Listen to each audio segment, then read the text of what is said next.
All right, we're trying something new, advancing my skills in the world of videography. I'm actually filming this in log format. If you're not familiar with log, I'll link some helpful stuff below. But just curious, does it look okay? Did I do it right? Did I screw it up?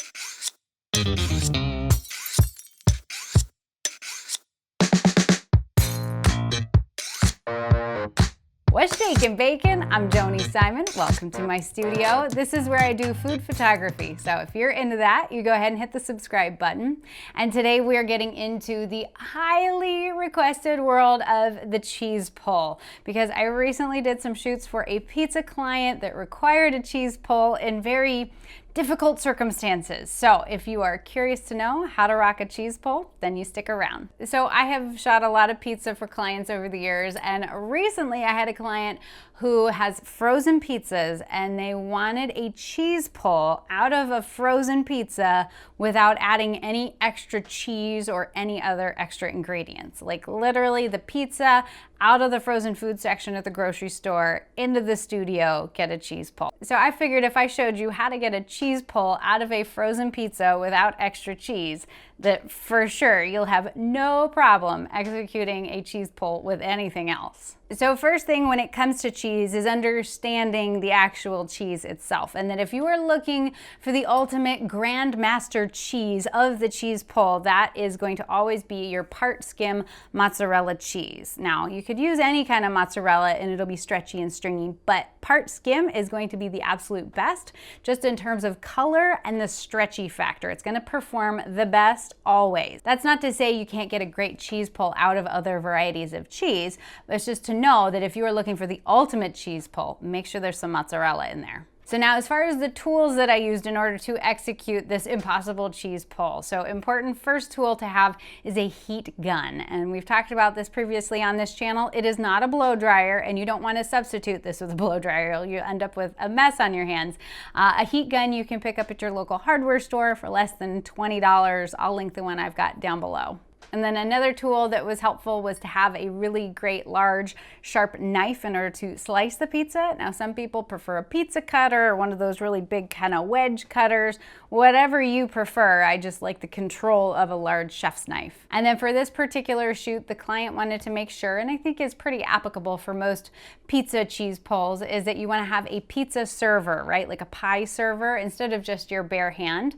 But if you are going to use the pie server, and you'll see why in a little bit, you'll also want to make sure to have some sort of museum putty or that ticky-tacky, something that we can use to help make sure that we don't lose our pizza off the pie server as we are pulling it out of the pie. So as far as attacking this particular pizza, and I would say this goes anytime you're doing any kind of food styling, is that it is absolutely imperative to test things out, especially when we're working with a very particular client's product that we're required to use and that we can't make alterations to, that we really have to understand how is that pie going to behave. For example, this particular frozen pizza brand, it recommended cooking it at 400 degrees Fahrenheit, which is great if you're cooking it for your Friday night, but if you're going to be cooking it for food styling and you heat it up at that higher temperature and you put the frozen pizza directly in the oven, I found that the edges kind of curl up, which does not look so good for photographs.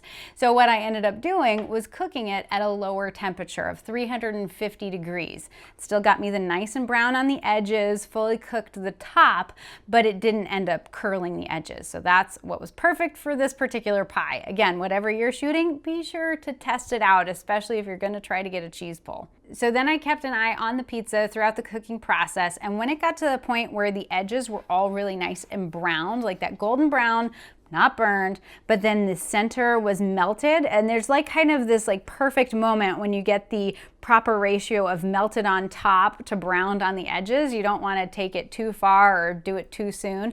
Then I pulled the pie out and I put it back on the cardboard that came in the packaging. I found that was the easiest just in terms of transferring it from the kitchen to the space where I would shoot it. So once I pulled it from the oven, had it on the cardboard, then I brought it into the studio right near where I was going to shoot it, and I cut it. Now, in terms of the cuts, you want to be very intentional about looking looking at that pizza, again, I couldn't really add extra cheese, so I kind of had to work with what I had. Look for where you have the greatest concentration of cheese, because that's going to help, again, to ensure that we have the cheese pull. So identifying on the pizza where's going to be the best place for the pull, to go ahead and cut there, and then cut the rest of the slices. Depending on the particular client or product, you're gonna wanna make sure to adhere to the serving suggestions. So this particular pizza had 8 slices in it, so we made sure to cut it into 8 slices, and be sure that those are even slices. Now, again, highly recommend having multiple different pizzas on hand for this, because inevitably you may just, slightly fudge it, not cut it quite perfectly. The cheese pull may not work. So definitely having more than one pizza available is going to be absolutely imperative. So then once I made the cuts, and again, working quickly, this is probably the most important part of the whole process, is to push all the slices back together so there are no gaps in between where you made those cuts. Because now what's going to happen with all of that heat still coming off of the pizza, that when the cheese is pushed back together, it will remelt back to itself, which helps us create that cheese pull. But you can't obviously have that happen if the slices aren't right next up to one another. But I did the pushing together of the slices on the actual surface where the cheese pull was gonna happen, because once you've got it in place and once you're ready for that cheese pull, you don't wanna be trying to transfer all of these slices. So again, you cut it on the cardboard, transfer it to where the cheese pull is gonna happen, and then make sure all those slices are all really nice and close together so that that cheese can rebond to itself. But then timing is everything. So once you've pushed all the slices back together, give it about 2, 3, maybe 4 minutes. You don't want it to go too long so that the stretchy factor is gone and the cheese is hardened up too much. But you don't want to do the pull too soon, because you have to give enough chance for that cheese to remelt into itself. So then in that 2 to 3 minutes, then I'd take the pizza server, that pie server that I was going to use to lift the slice, and I put just a little piece of the museum putty on there. Again, this is kind of that like tacky stuff that helps us hold stuff in place. And the idea is that by having just a little bit of that there on the pie server, that will then adhere to the bottom of the pizza slice, so that when we pull it, that the slice doesn't slip off your server, because that will happen for sure. You're trying to do the pull and everything's going great, and then all of a sudden the pizza slides right off the server, and it's so sad. I also then too line up the shot, make sure that I've got the camera placed where I want it. So now as far as the gear and the setup and the lighting and everything, I'm shooting this with the Canon 5D Mark IV and a 50mm Sigma Art lens. It's the f1.4, although I'm shooting this at f6.3. I want sort of some softness on the edges, but I don't want to not have enough depth of field, just so that I've got a little room for forgiveness in terms of that pull. Again, I was intentional about placing the focus in the right spot, so I just put my finger out where I knew that the cheese pull would be happening, made sure that the focus was set there on the finger, and then ISO at 100 to maintain minimal grain, and then the shutter speed at 1/200th of a second, which is the maximum sync speed for this particular camera when I'm utilizing it along with flash. And I am shooting with this with flash, especially for this kind of shoot, because I ultimately ended up shooting 45 pizzas over the course of 3 days, and I wanted the lighting to be identical throughout all the shoots. So utilizing an artificial light source, specifically flash, enabled me to have that consistent lighting look throughout all the pies. If you're not shooting flash and you want to learn how to, I have got an in-depth online course all about it. I'll be sure to link that down below. And then as far as the light itself, I'm using the Godox AD600 Pro. It's mono light. It's really great because it's got a fast recycle time, so I'm able to kick off a bunch of shots really quickly that fire a bunch of flashes rapidly as I'm doing that pull, because again, I want to get as many frames as possible before that cheese snaps. And then I'm using a 35-inch square softbox, which is a good sort of go-to middle of the road for food photography. And then I pull out the heat gun as the very last step in the process.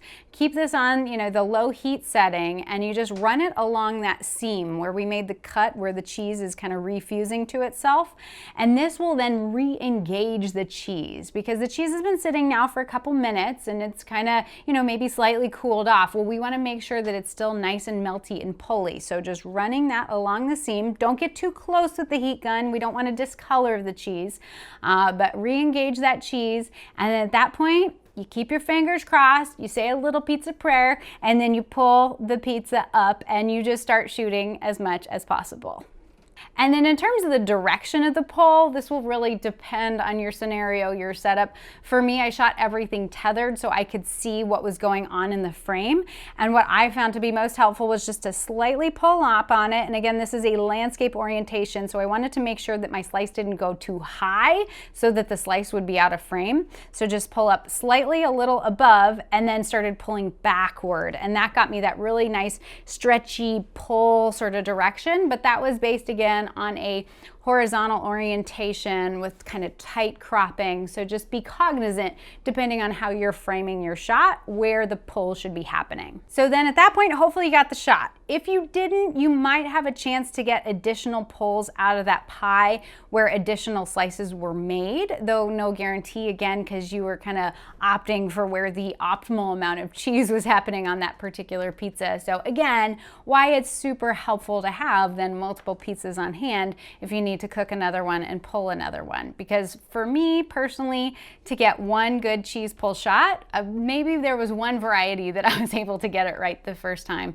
But otherwise, it took me usually about 2 or 3 other pizzas in order to get that one primo pristine pull shot. So that wasn't too complicated, right? I mean, if we could do this with a frozen pizza, you can obviously do it with anything else.